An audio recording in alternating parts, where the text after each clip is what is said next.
T-9 to episode 1000. It's Thursday, October 30th, and you're listening to the Geek at Geek News Central. This is show number 991, sponsored in part by GoDaddy.com. Get a WordPress builder site, domain name, and Outlook email address for just $1 per month for 12 months, or pick up a domain name for just $1.49. All my specials can be found at geeknewscentral.com/GoDaddy. Geek News Central is a proud member of the Tech Podcast Network. Hey, folks, I got a great show lined up for you tonight. Lots to share. And you know what comes next? Strap in. Here we go. All right, people, I need a go, no-go for the Geek News Central podcast. Digital archive recorders. We're go flight. Microphone. We're go flight. Video feed. Go. Web browser. Go. RSS data stream aggregator. Go flight. Interflux Toddism suppressor. All right, I'm confused. Host readiness check. Welcome to the show. Welcome to the show. Voice ready confirmed. The Geek News Central podcast is a proud member of the Tech Podcast Network. If it's tech, it's here. All right, ladies and gentlemen, we are ready to go. Cue Todd in 5, Button, who's got the button? 4, There is no cause for alarm. 3, Everybody hold on to something. 2, Just press the button. 1. Aloha and welcome to Geek News Central. Of course, my name is Todd Cochran, and I'm glad to be here with you folks. Glad that you're also tuned in.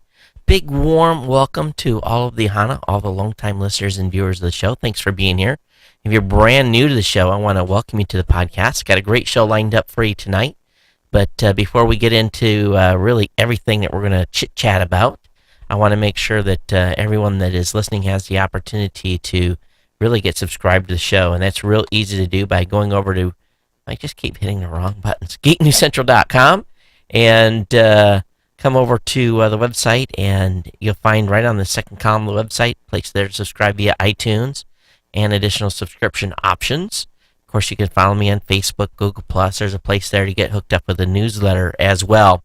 We want you to, to do that. We want you to be subscribed to the show, because what that's really going to do is it's going to guarantee that you are going to stay abreast of all the greatest and latest tech content. And of course, we want you to be part of the Ohana here at Geek News Central.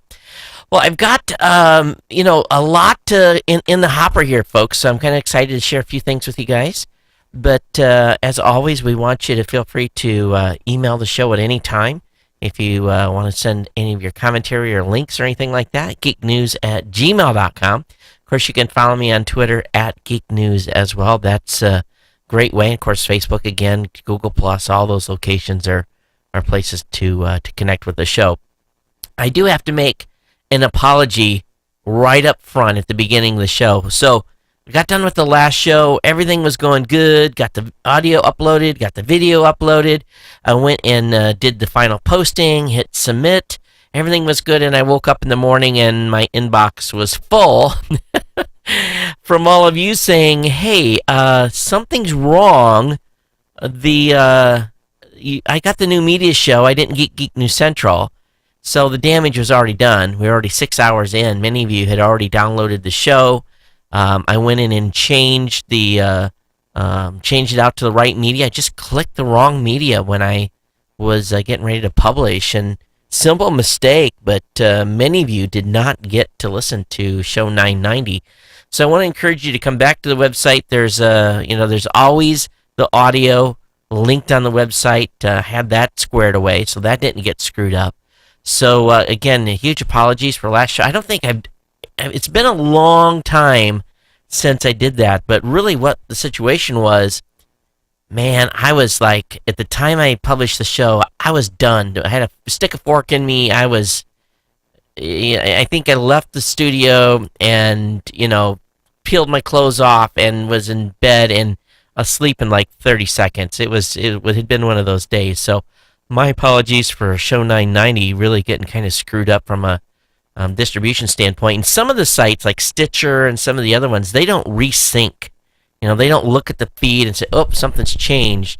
The sites that did, iTunes updated, but for some of you, again, on automatic download, it already had been, the damage had been done. So, again, my apologies on the last episode. So we'll not do that tonight, and knock on wood here, I won't do that again in the near future. I do want to thank our sponsor here at the show, GoDaddy.com, and they've been with the show for a long, long time, and we've got some great deals for you. As always, you can find all of my promo codes at geeknewscentral.com /GoDaddy. That's the place to go to find really every code in the book that we've got. And just to bring some of those up, GNC30, save 30% off on all new orders. Geek149, get a .com for $1.49. GNC Got, get a domain name, website builder, Microsoft Outlook email address for just $1 a month for 12 months. Or we've got these other hosting accounts too. We've got the $1 a month WordPress hosting, either that or economy hosting. We got the 50% off hosting plans. So really, there's a bevy of codes here. And the main thing is when you get over to GoDaddy.com and get to the checkout counter, you always want to make sure, number one, that your codes are locked in. Number two, even at the top of the website, it's going to show you if you've clicked on one of my banners or if you've clicked on one of the links on the website, it's going to show you the code that you have, and it's going to talk about the offer limitations. And really, that should lock in through your checkout process.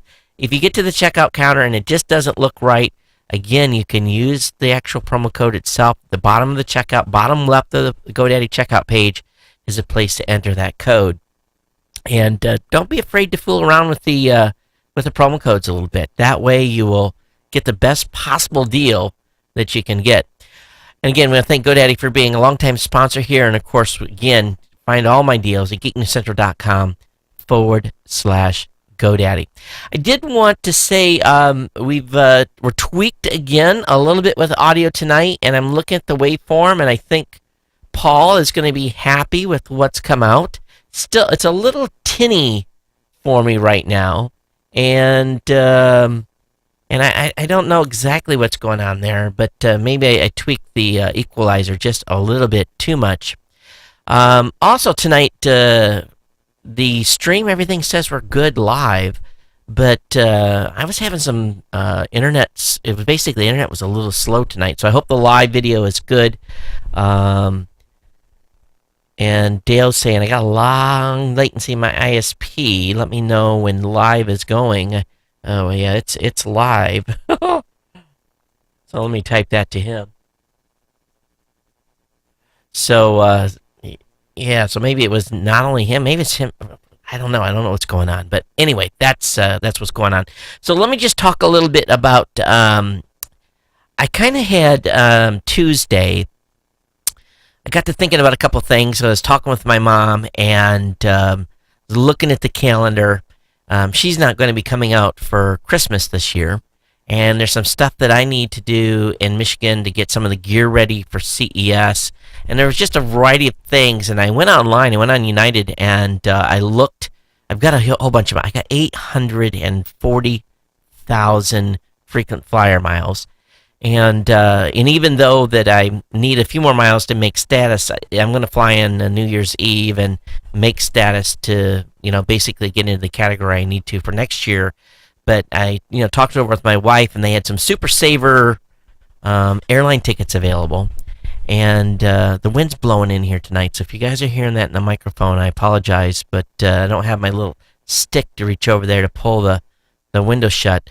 So what I've decided to do, and it's going to affect a couple of episodes here for me, and I've got to figure out how I'm going to get the episodes out or what I'm going to do. But a week from today, I'm going to fly out and go home and go to basically where I grew up, and visit my sister and her husband and kids, and of course my mom. And I'll be there on Friday the 7th, 8th, 9th, 10th, and then I fly back here on 11th. So that's 2 shows that are going to be affected, and I'll be working on getting a guest host or something to come in to cover for me. A little late in the game here, but really I had this opportunity to do this, and my wife was gracious enough to say, go ahead. And so I'm going to do a quick down and back and spend some time with my mom and my sister and the kids and so forth. My nephew, this is, of all stories, completely crazy. He got hurt on a playground at school recently and broke his wrist. And so he's been in a cast. And this past weekend, he was at a Cub Scouts thing and fell down and broke the other wrist. So this poor kid is in cast, and they think what happened was when he broke the first wrist, that he probably had a hairline fracture in the second wrist, and when he fell down at this other location, it broke it essentially in the same spot as the other one. So this poor kid is in two casts at the same time. I told my mom I've never heard of anyone breaking both arms at once. So they've had some trials and tribulations there. But anyway, going to go home and see the family, and needed to do this. It's been over a year since I've been home. So I know you guys will be, I've always said here, family comes first. And this was an opportunity for me to make the jump and be able to do that, spend some time with them. So we'll do whatever we can do with the show. And but I know you guys will forgive me if I miss an episode, but definitely needed to head that way. And if any of you are in that area, we'll probably, I've already sent out some emails to some folks. If you want to come hang out maybe one evening or something, we can do that. Friday night's probably not going to be good. I'm probably going to be jet lagged like a big dog. But Saturday or Sunday night would be cool. I think some relatives are going to come down Saturday. But no matter. It's if you want to come out and hang out, and you're in the Michigan or Ohio or Indiana area and want to stop in the homestead, you're more than welcome to. And just drop me an email here, geeknews@gmail.com, and I'll get you the details on how to meet up. Okay, so let me go ahead and move on here. This coming Saturday, we're going to have a Rob Walsh from Libsyn on the New Media Show. And as I said in the beginning of the show today, did a little work on the audio again, and I think we're pretty close to being dialed in. I'll know after it's analyzed. But any feedback on the actual sound of the audio from all of you would be greatly appreciated. If it sounds funny, or it sounds like it needs more treble or bass or whatever it needs, please let me know. All right, so let me go ahead here, and we're going to move right into the tech content tonight, because it was really odd, because I started out with like 60 articles tonight, and I was like, oh, that is just incredibly too much, and I whacked it down to about half. But one thing I wanted to, I had to laugh. I'd booked these tickets, and then I saw this article on Gawker talking about seats and how the airlines are now putting together a newly designed seats that are thinner, especially in coach. Those of us that fly in coach, we're going to have these nice thin seats. And, when you do this 9-hour haul, and this is what it's for me, 9 hours from Honolulu to Chicago, going into O'Hare, I'll say it politely, your butt is in that seat a lot of hours, and it just absolutely sucks. And the night flights aren't so bad you can sleep, but there's a good article on Gawker talking about how airlines are pursuing a business strategy of torturing us. So United is not the only airlines is squeezing. It's many other airlines as well. But, battles going on now with people reclining and all this stuff that's happening. I do have an exit window, so I get to stretch out, but the seats are a little narrower there because you've got the tray that'll flip out of the chair, which isn't in all. Normally it's in the seat in front of you. I don't have any seats in front of me. So, but yeah, have you been tortured lately with your airline you've been flying on? Or I do want to talk just a little bit, too, about some Kickstarters that are coming out. And one has me a little bit raised eyeball here. And you guys know that I'm really, at this point, getting a little bit, it's not necessarily paranoid, but becoming more careful with the personal data that I share and so forth. But there's a Kickstarter that is basically your car's answer to Fitbit. It's called DriveBot. And, wearable devices are cool, but they're also now going to be coming out with lots of devices for vehicles and really just about everything else, whether it be a refrigerator or aircon unit, or, we're going to have these smart devices that are going to be connected to our networks and essentially calling home to mama. So I saw this DriveBot that's currently in a Indiegogo, and they're trying to raise the right type of money here. But here's the thing that I'm thinking about on this. I love to know what's going on with my vehicle, the performance. I love all that data. I really do. I'm just, I'm a geek. I'm not a car guy, but I like the data stuff, right? So I'm thinking this thing's going to be awesome, but then I get to thinking about it again. All right, what are they going to do? What is this data going to? Where's this data going to go? So the email that I sent off this afternoon was, what is your privacy policies? What are you guys going to do with the data that this sensor's collecting? Is it going to go into the cloud, or is it going to stay on my device? Is it going to be something that is going to be tweeted, or are you going to be, storing it? Our vehicles are already becoming essentially like an airline, having a black box in it that basically records everything we're doing with the vehicle, with a certain amount of it being able to be downloaded by law enforcement or accessed by, they've got these dongles now that insurance companies are using.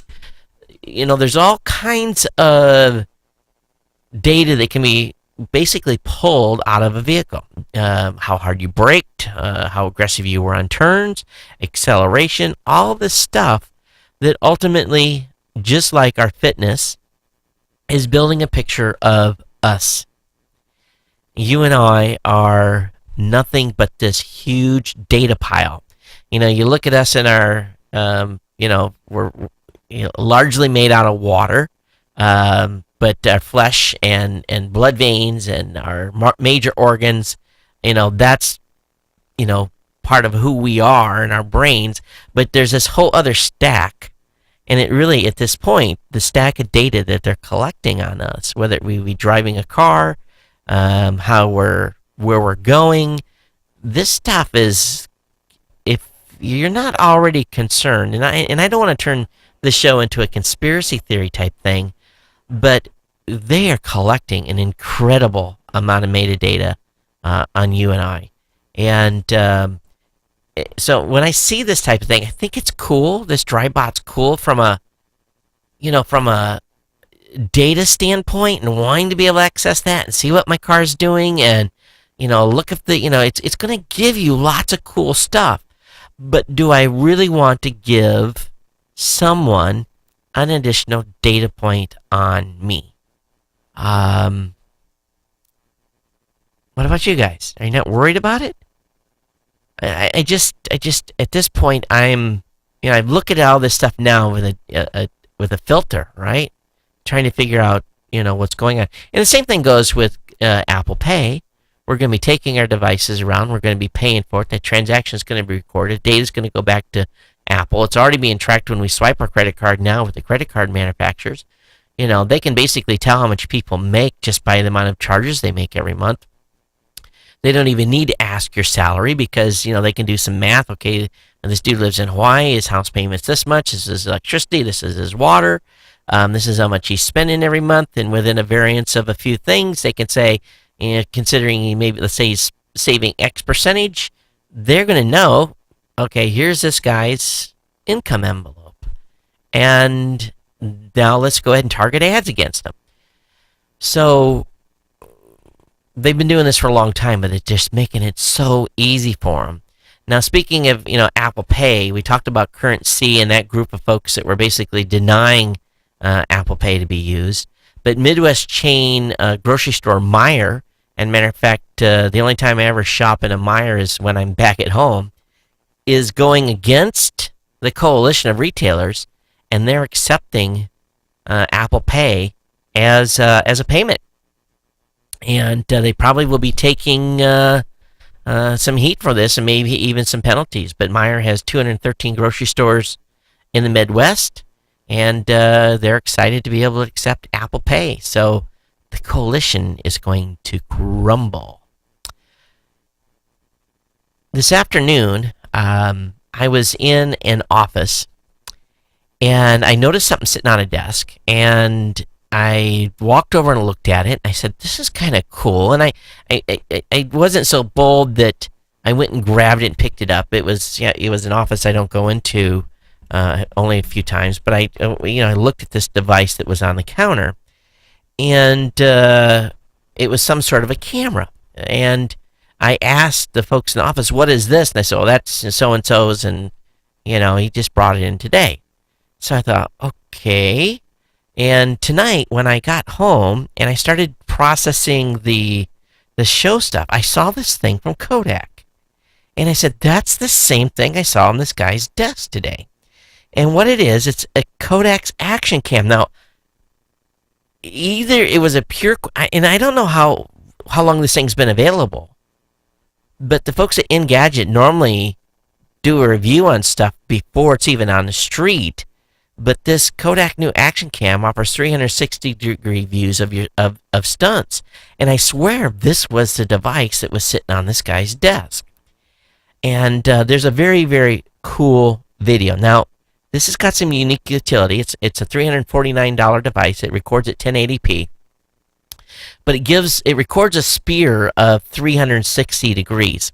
And the demo video that they have is 360-degree skydiving. And I have to admit, some of the video was compelling, but some of it was like, maybe I just use a GoPro. But you guys look at the video and see if this is going to be something that you guys will want to employ. And I could see where this would be cool for videographers and for folks who are doing action stuff, jumping motorcycles, cars. Maybe this would be mounted a little bit on an angle on top of some sort of a sports vehicle doing whatever the sport may be. But I don't know if this is going to be used on folks like you and I just ride around with our bikes. But $349. This is a Kodak's action cam, and it was just a pure coincidence.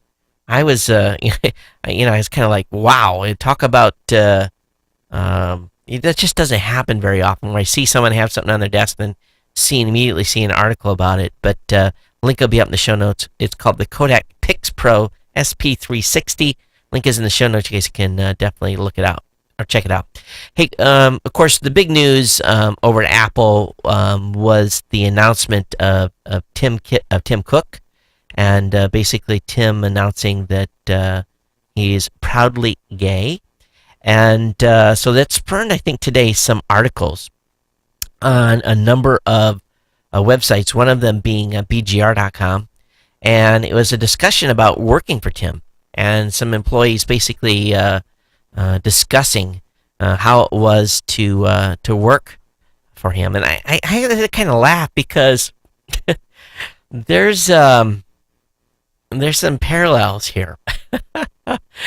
One of the guys said, he went on to list 5 key points about working for Tim Cook. Number 1, no one knows the details of their business better than Tim, and you'd better know the detail of your part of his business as well. Number 2, your life is work. Your work is your life. There's no such thing as work-life balance. There's no time for small talk, only purposely communication in small bite-sized pieces. I'm not necessarily like that, but 4, charm is for bracelets. So obviously a very straightforward and strict type of boss. But one thing I thought was cool here was building your career through job changes makes you a job hopper. Read, according to Tim, untrustworthy. Whereas they prefer folks that have been with the company a long time, where endurance rules. And another person said, I think on the whole I prefer Tim to Steve. While both mostly make their decisions on the basis of their intuition, Tim is less caustic about it. He certainly never dressed me down the same way, and I've never been in a meeting with him where he's done this to anyone else on my team. But also, I thought that the interesting part of this was, and this is how I am, on the minus side, he starts way earlier than Steve. I start early. I'm up at 4:30. And when you're working on something critical, he expects that you do too. This employee explained that means that when he sends you an email at 5 a.m. that demands a response, if it's not returned quickly, he lets it be known that he expects more. So, wow. These folks are, oh, this is weird. Someone says it's So anyway, that was a comment here. Someone's saying that the video, let me look here, GNC 991. Oh, that page is live. I'm seeing GNC 991 on the live page. So something may be cached, Dale. But you're on the YouTube page. That's okay. I'm glad you're watching. Okay, so I just I'm a pretty early person. I can be pretty short, wanting to know stuff to a point as well. So I just thought, and I think people have different traits, but I tend to be pretty straightforward. All right, for those of you the gamers out there, and boy, everyone was talking. I got this press release this morning. I was kind of and I was like, okay, when next? But apparently, people are pretty excited about this new keyboard that was made into a laptop. So the folks at MSI have made a gaming laptop with a mechanical keyboard. So I guess gamers like the clickety-clack of a standard keyboard. And this is one of the reasons why a lot of gamers are still using desktops in a large way. So everyone is raving about this thing today. And but everyone seems to be thrilled that this particular laptop will have these, not the soft touch type buttons, but something like on a Dell keyboard or that would be on a desktop. But if you're a gamer and that interests you and you're looking for a laptop, this may be the one to go to if you're looking for, that keyboard action that so many of you look for. There's been an update to Google Wallet. It's add a recurring transfer and balance alert. So basically, and I haven't, to tell you the truth, having a number of Android devices, I bought a handful of apps using Google Wallet.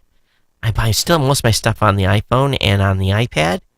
But anyway, this new update to Google Wallet is rolling out. Will let you add money to your wallet automatically. So if you get below a certain point, it just refills it. That could get a little dangerous, especially if someone gets your phone. It could just, keep pulling stuff. But you can select the amount of the recurring amount as well as schedule for a transfer, whether it be weekly, bi-weekly, or monthly. And you can cancel the transfers at any time.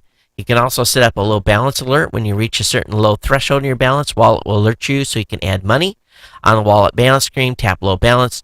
The alert is easy to set up. So this will be an update on the website for all of you that are interested. Big news out of the FCC, and I think this is something we're going to have to see what happens here. And I don't know if we covered this in the last show, but the FCC's announced that they're considering allowing over-the-top video providers, OTT video providers, to become FCC and have FC enforce access to vertically integrated programming. Now, that's a mouthful. But what it really is this is a decision, this is a vote that's going to go down that could shift and give internet video companies the same rights as traditional cable operators. So Tom Wheeler started the process to basically open up for commentary. Consumers like you and I have long complained about how our cable bills are just blowing up and how they're forcing us to buy channels that we don't want. So this move, a video onto the internet, which I'm 100% for, can really maybe impact some of that frustration in a positive way. So taking advantage of the new rule, new over-the-top television services may offer smaller or specialized packages of video programming so consumers will be able to mix and match to suit their taste. You still have to license the media, but just like a cable provider, you can go out and negotiate a deal to get channels to go into your digital stream. These large companies are going to be resistant to this. AT&T, Comcast, they're not going to want to have competition in the digital space. And Wheeler's likely using mergers as leverage to get support in this push. And so we'll have intensified video competition could really offset some of the consolidation that may be happening with Comcast and Time Warner if this deal is allowed to go through, and AT&T and Dish.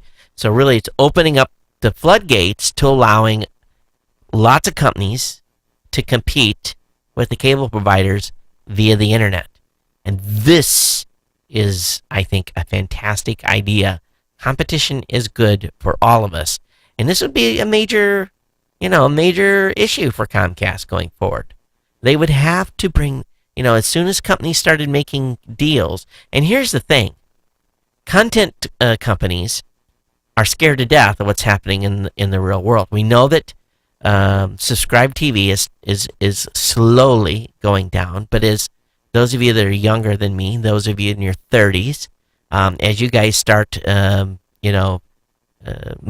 of you have cut the cord already, or you're going to, and as you guys do, and as like kids my daughter's age, even my 18-year-old and my 23-year-old, as they continue to grow up, they're not going to, they don't watch TV. They watch the internet on their laptops. So this is going to make a big impact. So as stuff moves digitally, be more options, Comcast is going to be essentially become an internet service provider.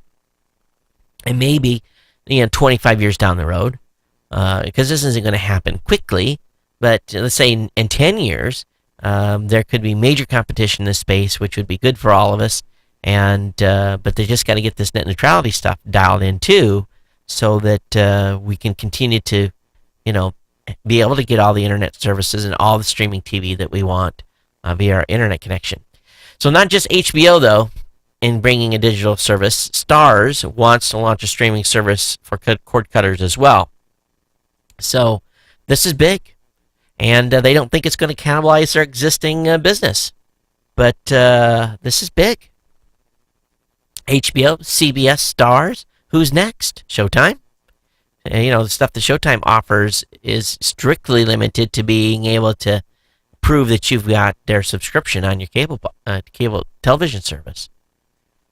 Now, at the same time, cities are starting to block and take legislation into their own hands, essentially blocking Comcast from taking over their Time Warner cable service. Now, in Kentucky, a city they called Danville this week took action to prevent the transfer.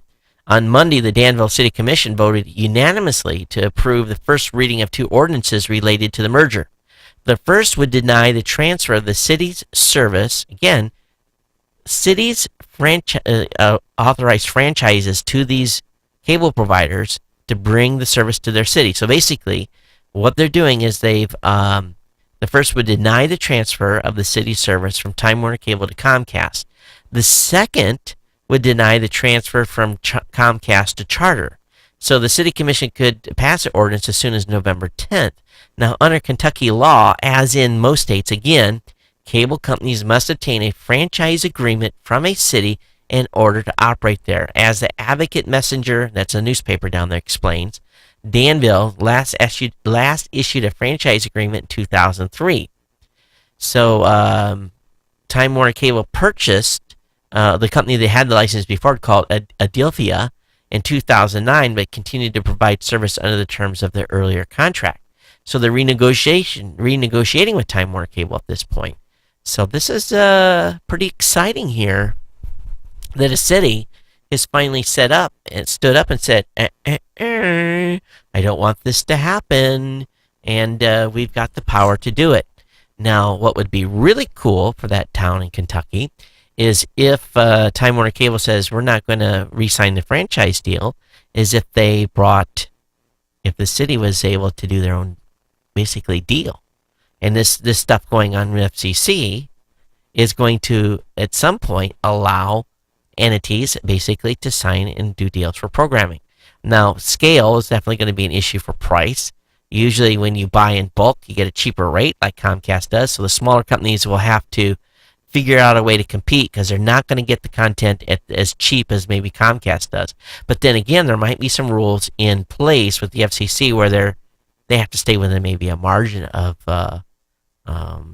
within a specific margin, as to keep the competition, provide for anti-competitive measures, and basically to prevent, basically Comcast, when there is competition in the market, from owning it all. Okay, so let's move on here. Game of Thrones. I'm a big Game of Thrones fan. Game of Thrones stars have apparently signed for their 7th season. So, of course, we know the 6th season's already been ordered. Actually, the series has already been ordered through its 6th season. And now Hollywood Reporter says HBO has reworked its stars' contracts to make sure that they'll all be on board should it order a 7th. So very, very cool. And great series. There's a company that I'm going to be really excited to see at CES, and we're here going to be soon. We're going to be focusing on the big announcements that are going to be coming out of Vegas in January. Matter of fact, my plan is we're well in work here to go to Vegas, and we're changing up our content structure a little bit. But one of the companies that I'm really excited to be able to talk to is GoGoRo. It's GoGoro. GoGoRo has prepped for CES as it has wrapped up a $100 million funding round. The company is saying it will unveil its first products at CES in January that will transform energy distribution and management in the world's cities. Now that's a big statement. And so they've got a Series B round that has come in, and this is before they've ever announced a product. But the company's statement included a comment from Panasonic, which is a strategic partner. Yoshiko Yamada, Executive Vice President of Panasonic, said that the GoGoRo is committed to reshaping the way major urban areas utilize energy, and its compelling vision of transformation has great potential for smart cities. So I'm like, what are they going to do? And there's no other detail. So that kind of money, and then a partner like Panasonic, they've got to have something big in the plans. How many of you guys knew that Electronic Arts founder William Hawkins is in trouble with the IRS? To the tune of like $26 million, of which he filed bankruptcy for a number of years ago to protect himself from the IRS. But the IRS has got a major grief with this guy. They are doing everything they can to get him and his wife to pony up some serious cash, and they say they up to $26 million. Whew. If he doesn't pay, or actually, see, they had basically a court win against the IRS. But so what's happened is Internal Revenue Service has asked the Federal Appeals Court to reconsider its September ruling that allowed Electronic Arts founder William Hawkins to avoid paying $26 million Californian federal taxes. The IRS said that Hawkins is not qualified to enjoy the tax relief benefits from his 2006 bankruptcy. The taxing agency claims that Hawkins maintained a wealthy lifestyle ahead of his bankruptcy filing instead of satisfying his tax debt. But the court kind of ruled, no, he did. He paid off a bunch of bills and a whole bunch of other stuff. But so anyway, he's in the clear until a court decides they can reconsider. But the IRS is not happy. They are going to do everything they can to get this guy to pay up. All right, a big boom out at Wallops Island on Tuesday. This was pretty sad here that the Antares rocket exploded just after its launch. It was incredible. I was able. The video that blew me away the most was there was a range clearance aircraft that was filming the launch, and the from the air video was absolutely incredible. I mean, it was just like it was much more dramatic than what we saw from the ground view. But a lot of people are saying, hey, we all know space is hard, and sadly this thing blew up on the pad, but we're actually not on the pad, just 6 seconds into flight. It might as well be on the pad. But yeah, just an incredible explosion here. But it just goes to show you that as many times as we've been putting satellites and gear into the air, it definitely things don't, it doesn't change the risk at all. Excuse me. Let's see here. What else? I'm gonna check something here real quick. Make sure we're still going good. So the stream looks fine. All right. The Russians launch a Progress supply ship to the space station on the same day. So again, 9 hours after the spectacular launch failure, it destroyed a U.S. supply ship. A scheduled Progress cargo craft basically took off from Kazakhstan, carrying 5,793 pounds of rocket fuel, water, air, crew supplies, and other equipment needed aboard the lab complex. and the Progress supply ship docked a number of hours later. So, but we got another SpaceX launch coming next month, so definitely lots of supplies on the way up. But anytime we lose a launch, it's definitely not good. All right, how many of you have seen the news on this new switching off science gear? Science news, obviously, is this new Microsoft Watch Band. Have you guys seen this thing? And $199, works with Android and also Windows Phone. And I was wanted to look and see what this thing did. And the biggest reply everyone is saying is it's heavy, and they it's there. It's not like a watch. It's kind of wear a watch and you don't even notice it. It's big. It's an object with a strap, and like a smartwatch, but every part of the band has got some function. They say it's not terribly uncomfortable, which means it probably is a little uncomfortable. And again, of course, this new band is the Microsoft's first fitness tracker. And again, this is part of Microsoft's plan to try to tap into the health stuff that's going on. But the thing does a lot. And they say the hardware needs a little work, but the software is pretty solid. But it basically does heartbeat. It does a number of different things, walking distance. So it's definitely one of those type of devices that is going to appeal to the folks that are doing workouts and going to the gym a lot, running.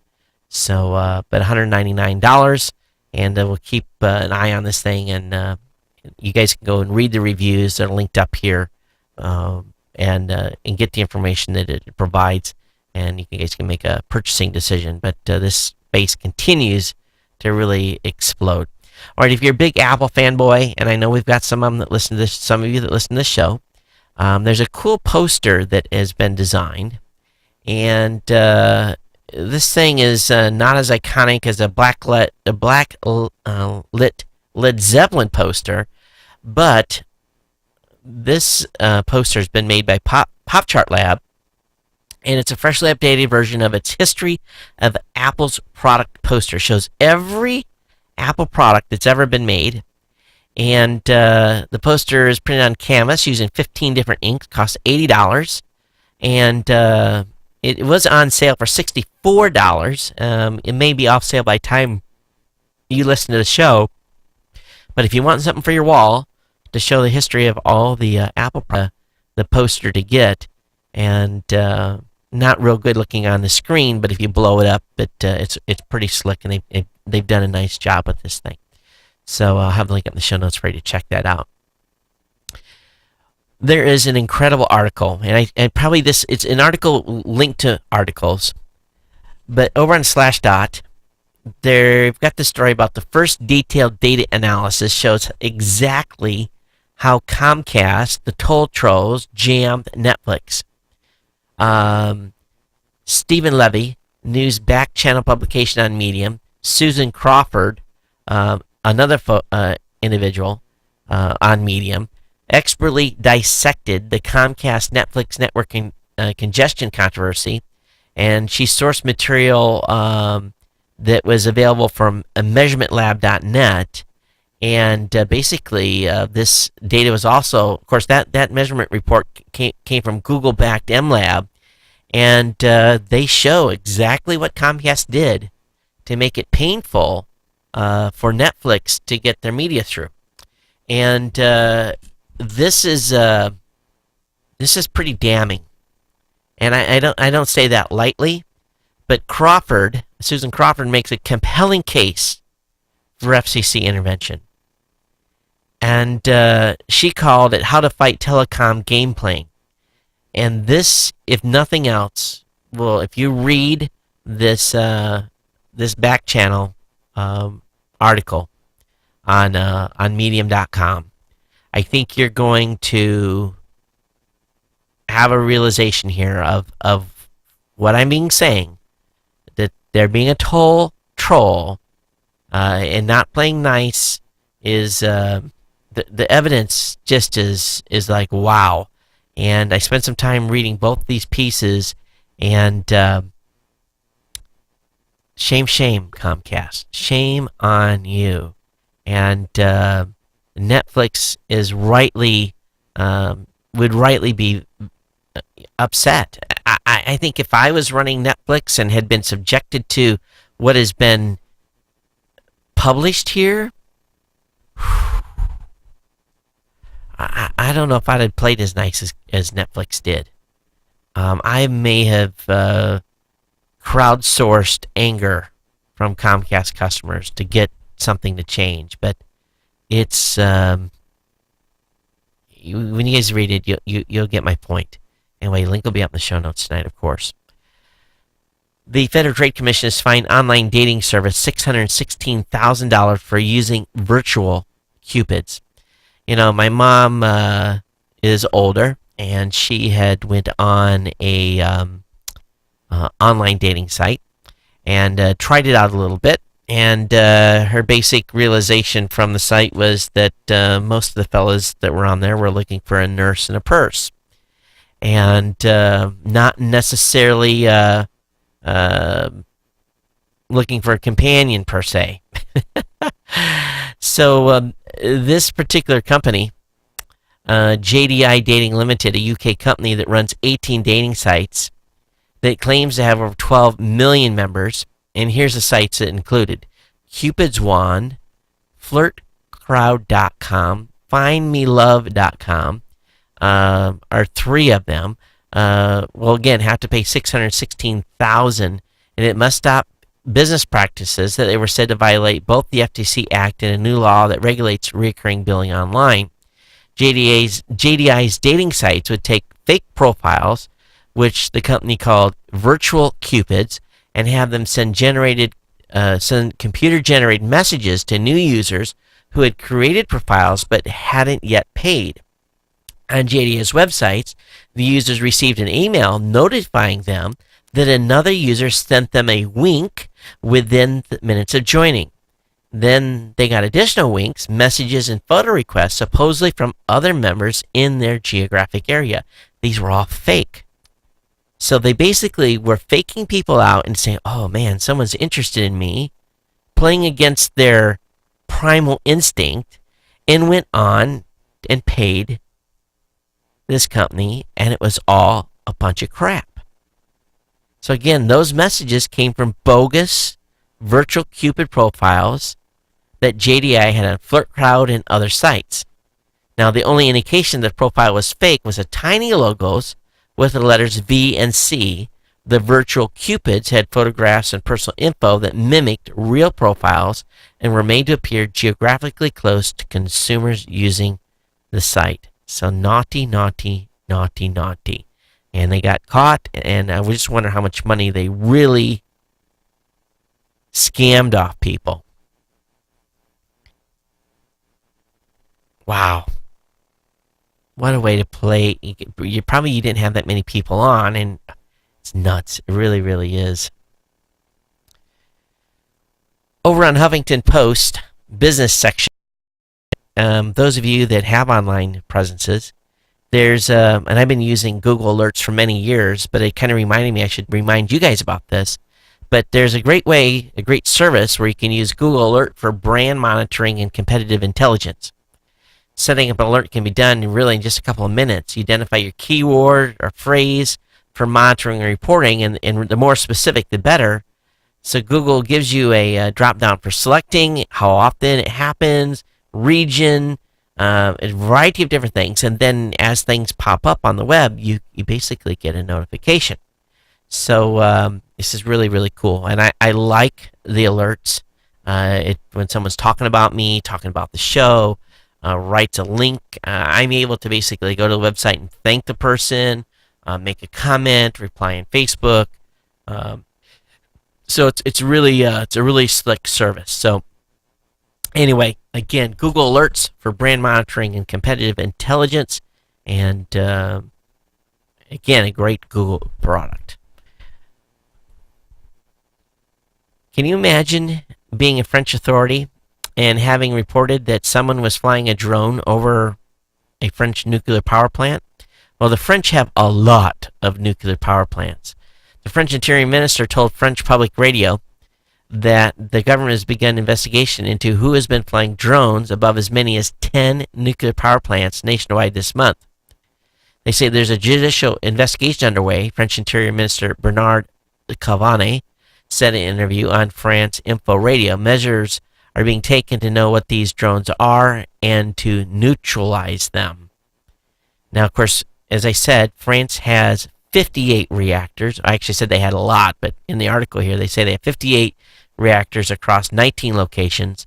And as many of you know, they are the most reliant on nuclear power of any nation in the world. So, wow. France has got some issues. And if people are flying stuff over nuclear power plants and taking videos, that is discerning, to say the least. All right, let me talk just a little bit about this. This is one for the moms.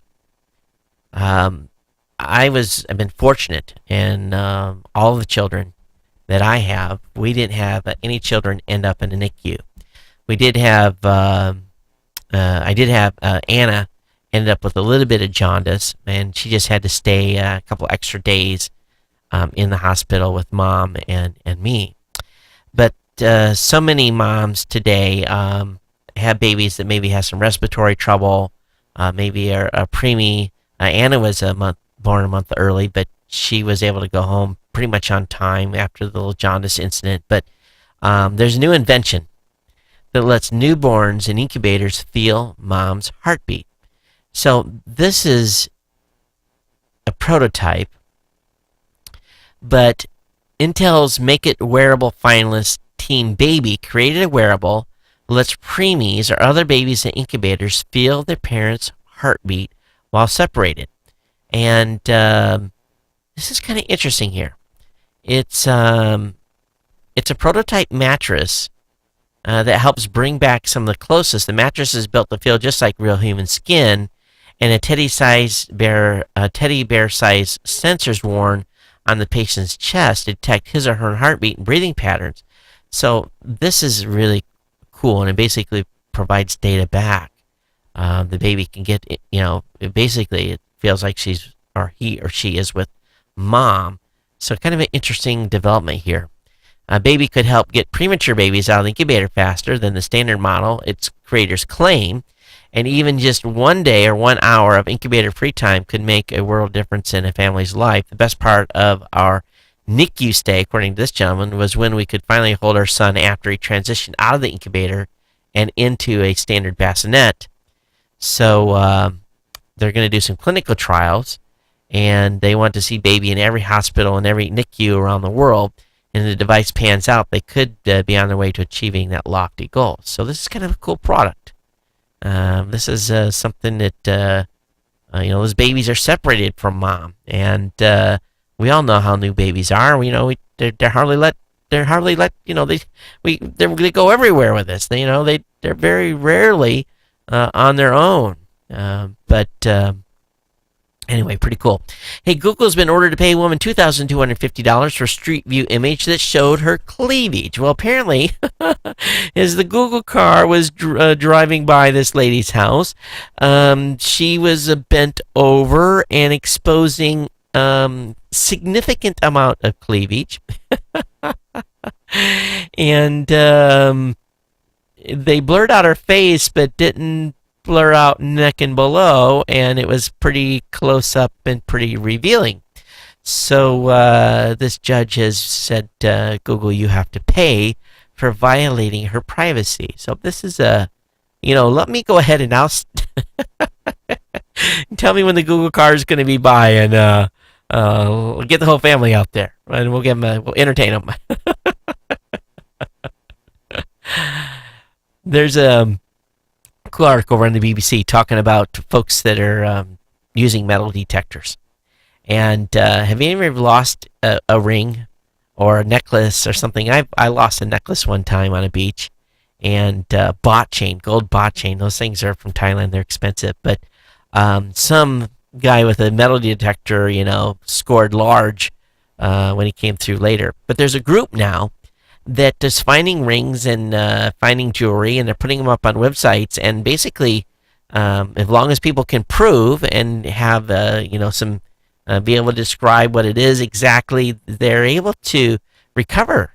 And this group is been able to recover like $36 million worth of jewelry for people over a number of years here. And they've got some deals going on that how they work it for a finder's fee and all that kind of stuff. But very cool stuff. If I had time to go walking around, a lot of people in here are using metal detectors. But if you ever lost a ring or something, or maybe someone got mad and threw one, which happens sometimes, to go out there and find it in the yard is near impossible. But the metal detector works real well. But a link will be up in the show notes. And if any of you are metal detector users, you guys will get a kick out of this. Hey, Android creator Andy Rubin is leaving Google. The co-founder of the Android is focusing on hardware startups.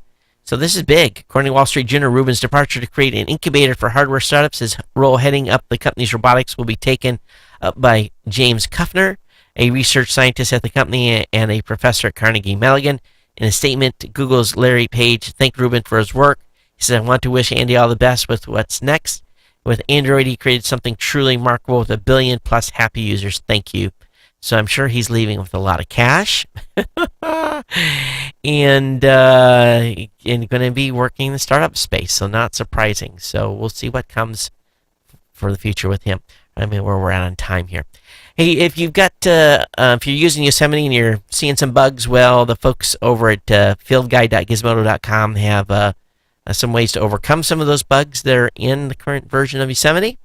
Have that up.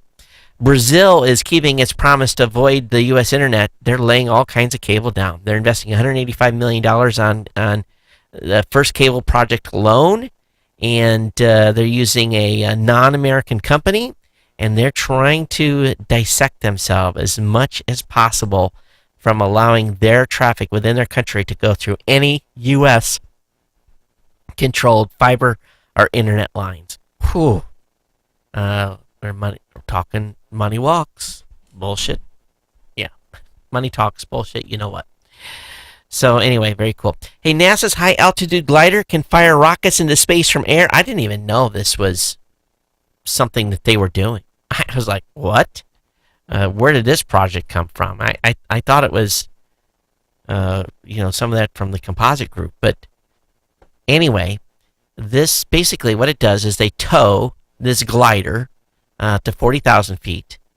Then they cut it loose, and when they cut it loose, this thing has got a rocket on it, and the rocket takes the glider from its current altitude to basically space altitudes, and then cut loose the payload. So that's pretty crazy. Now the payload is the actual is attached to the rocket. So again, as it gets to where it needs to be, it lets it go and it continues on to orbit. So, wow. Interesting stuff going on here with NASA and trying to lower the cost of getting stuff into space. Obviously not big payloads, but small satellites and so forth. All right, article around the Register. Let's see here. Biggest threat to Europe's cybersecurity is not hackers, but power. The folks in the European Union are worried about power and having enough power. I lived on Guam when we had daily 4-hour rolling blackouts. It sucked. I mean, it sucked so bad. You have no idea how bad it sucked. Every day, 4 hours without no juice. I don't want to wish that on my worst enemy, but that's what they're worried about. 29 European countries are at risk of not being in a state of the power curve. So a link will be up in the show notes on that. Sony has acknowledged the PlayStation 4 Software 2.0 issue. So I guess there were some problems here. And, some consoles are permanently in a rest mode. And they're investigating the matter, which is not good. So anyway, if you've got a PS4 that's got problems, Sony is working the issue. If you're an Instagram user, you're going to be seeing more video ads. They're going to be increasing and cranking it up quite a little bit, so be aware of that. Data for your watch could cost as much as data for your tablet. The Galaxy Gear S, another Samsung wearable among many, will be available in the United States on November 7th. Unlike its other Gear siblings, the S can have its own data connection. Unfortunately, it looks like carriers will make you pay for this thing and potentially any other data-enabled smartwatch as if it were a data-enabled tablet. It's just ridiculous. You're going to have to pay the extra $10 so you can, have your data plan be connected to it. I just... they're going to kill us. Maybe we just don't buy smartwatches. Are you using Drupal? If you have Drupal 7 and you haven't updated it, you may be hacked. Content management system Drupal has issued chilling public service amounts to website admins and internet users who might have visited the hundreds of thousands of sites running its software. According to the company, automated attacks started to hit websites running Drupal version 7 within a matter of hours of it disclosing a highly critical SQL injection vulnerability on October 15th. So if you haven't patched your Drupal install and you're in Drupal version 7, you're owned. So they've got some extensive instructions to do to either unhack yourself, or if you're lucky enough not have already been to hack, what to do to get the situation under control. The brain decoder. Think about this for a second. A bunch of scientists have been able to determine through a spectrogram words, and they basically had in a certain setting people would read certain words, and they did a registry. Then in another setting they had the person think the same words, and basically were able to reconstruct what match it up using this special spectrometry that they were doing. It's not perfect, but give them 10 years and they're just going to be able to know everything we're thinking no matter what. At the same time, science in the medicine world is exploding. If you get brain cancer, it's not good. You're going to have some major challenges, and it's often brain cancers are notorious in killing people very quickly. So neurosurgeons are coming up with some new stuff, and basically what they've got is they've got these capsules that's going to offer direct release of chemo into the brain. And basically they put it in your brain, cut a hole in you, drop this in, put it close to the area that is affected, and feel it's a much safer, much more direct method than, injecting you with chemo at the normal entry point and hoping some of the chemotherapy medicine makes it into your blood vessels, into your brain, and kills whatever's up there. So they've been doing this on mice, and they have great success. So at some point this is going to go into trials with humans down the road. And they're getting better, folks. They really, really are. Hey, About Me has launched an app that aims to replace the business card. So Tony Conrad, the founder of About.me, says it's just about time to disrupt the business card. You don't always have to have a business card with you, but you always have your phone. This takes what we have with an About Me and makes a digital business card for mobile. It gathers information you have on your personal About Me page, such as your picture, contact info, puts it in front and center of the app. You can even share that app with others, but I guess you have to be using the Me app. Let's see here. Let me look at this. I still like a business card. Doesn't say how the transfer happens, but it'll probably be one of those tap type things or send to or something like that. While cool, we often just don't have time to just sit there and point phones at each other and do that. Hand the business card and move. Also, if you're a Flipboard user, there's a new update, and it's brought a lot of new design changes and a lot more features. So that's available if you haven't updated already. And of course, we already talked about Meyer taking Apple Pay, and also talked about Tim Cook coming out. And there's a good article about the good iPad 2 review.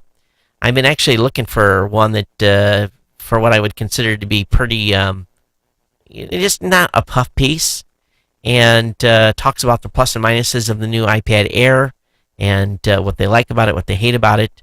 The main thing is you can hold it with one hand in bed. And I thought, oh, that's interesting, because I'm always two-handing my iPad in bed now.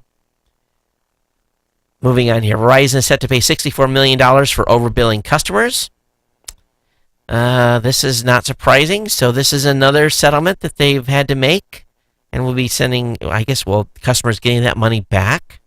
The settlement would put aside claims that the company overcharged some of its U.S. customers between 2002 and 2006.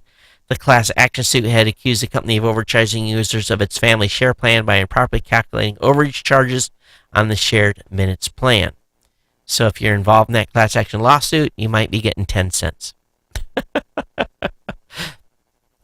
Good article over on Uber Gizmo talking about the Easy Guitar System. It uses LED lights to teach. And I thought this was interesting because it talks about people who don't have a lot of talent when it comes to doing music. And it actually even talks about a deaf person that was learning to play. And it basically, the neck of the guitar lights up. And it shows you where to put your fingers. And it's basically like it gives you the information right there that you need to know where to put your fingers and do your business. So, cool. Is it available right now? Let me look at this. Yeah. So anyway, if you've been looking to learn to play the guitar, this might be the way to do it. All right, last couple articles here. Ask Mark Zuckerberg anything during his first community Q&A on Facebook on November 6th. So if you wanted to get some questions, try to get some questions answered by Zuck, good luck on that. But he's going to be doing a Q&A on Facebook here on November 6th. It's the first one. Danish court has found that Pirate Bay co-founder is guilty of hacking servers. Gottfred Saltom Warg, co-founder of Pirate Bay, is found guilty of hacking charges by a court in Denmark, which ruled that he and a 21-year-old accomplice had hacked U.S. company CSC to gain access to Danish government servers. No idea what the sentence is going to be, but if I remember correctly, he's been in jail a while already, so maybe he'll get time served. Who knows? Hey, Apple's had a change of heart about calculator widgets. They were going to make them remove them, but Apple's decided to give a stay here, and so many of these many of these widgets are not going to get pulled off the the iTunes Store, iPhone, Apple Store. I'm getting punchy here, so let me get this out of here. You can download $115 worth of awesome paid Android apps for free right now. Link will be up in the show notes. I don't know how long this offer is available for, but I'll have that up for you. The last article in the show notes tonight if you're looking to get some free apps. Looks like some games and some utilities and that kind of stuff. All right, let's go ahead and get into email here. I do have a number of emails that came in. I didn't save everything from everyone of you that said, hey, what did you do? How come I got the new media show instead of Geek News Central? But I will go through a couple of these. And GNC comments, let's click on that. And I did think I got a few links too. Got an email from Paul.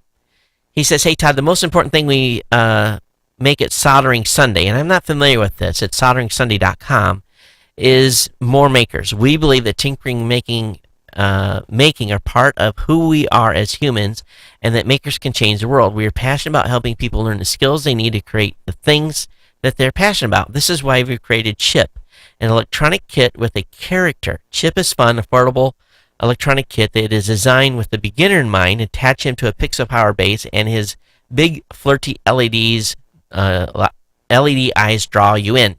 Plug Chip into a Arduino, and he becomes a friend you can program. Help us bring Chip to life and make more makers. We're launching our Kickstarter in a few days and have a preview on Prefundia. We invite you to check out our preview work and ask you to help us spread the word. So it sounds pretty cool. I'm always into like these little electronic projects and stuff. So Paul, thanks for sending that over. Also got an email from Dale. He says, "Hey Todd, Google's developing a disease detection pill. Google research group Google X is developing a pill containing magnetic nanoparticles that detect diseases and a wearable device to read the nanoparticles findings." This is a cool one. Thanks for that, Dale. I'll definitely have that link up in the listener links. Got an email for you from Jack saying, "Hey Todd, Amelia Earhart plane fragment identified." Maybe. So anyway, this is over on discovery.com. I'll have the link up in the show notes. Thanks for that, Jack. Yeah, that was a cool one. I saw that one as well a couple days ago, but thanks for bringing it to my attention. We'll get it up on here. I want to thank Mike for not blasting me too bad on putting the wrong show up.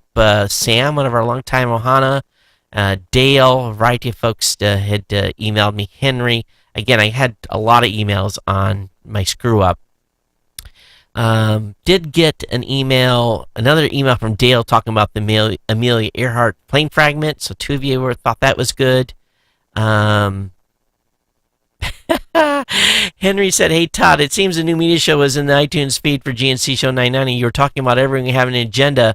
I know people that don't. Adam Curry and John C. DeVark, they have an agenda. Don't let them fool you, Henry. Not at all." I got another email from Dale saying Nuclear Regulatory Commission resumes license renewals for nuclear power plants. So that's pretty cool. This is following a 2-year hiatus here. The U.S. Nuclear Regulatory Commission has resumed issuing license renewals for nuclear power plants. On October 20th, the NRC renewed the operating license for Limerick Generating Stations Unit 1 and 2, located northwest of Philly, extending their license expirations by 20 years to 2044 and 2049. With this action, the NRC has granted license renewals, providing a 20-year extension to a total of 74 of 100 operating reactors in the United States. Nuclear power accounts for 20% of the total power sector electric generation in 2013. So thanks for that, Dale. And let's see, who else sent me an email here? BK did. Thank you for that. What else? I think that's it for tonight. Let me look, see when the last show was. Yep, that's it. And again, apologies on the last show. And I didn't bring you value for value on the last show. I know that. I hope I did tonight. And if I did, I hope that you consider becoming a Geek News Central Insider, part of our GNC 1000 at geeknewscentral.com/insider with a 2, 5, 10, 15, 20, or $25 a month donation. We had a couple of one-time donations come in. Again, on the following show, I'll go through all those folks. But we do appreciate all the donations and all the monthly donations as well that come in from all of you at geeknewscentral.com/insider. We also want to thank all of you for supporting our sponsor. We want to thank GoDaddy for again being a sponsor here for this show in October. This is our last show as we move into November. Where is this year going? But again, definitely all my promo codes for GoDaddy can be found at geeknewscentral.com/GoDaddy. If you've got comments on today's show, which I hope you do, geeknews@gmail.com is the email address, or you can follow me on Twitter at geeknews. It's been my absolute pleasure to bring the show to you this evening. Have a great weekend. We'll be back with you here on Monday for another episode of the Geek News Central podcast. Everyone take care. We'll see you next time. Aloha.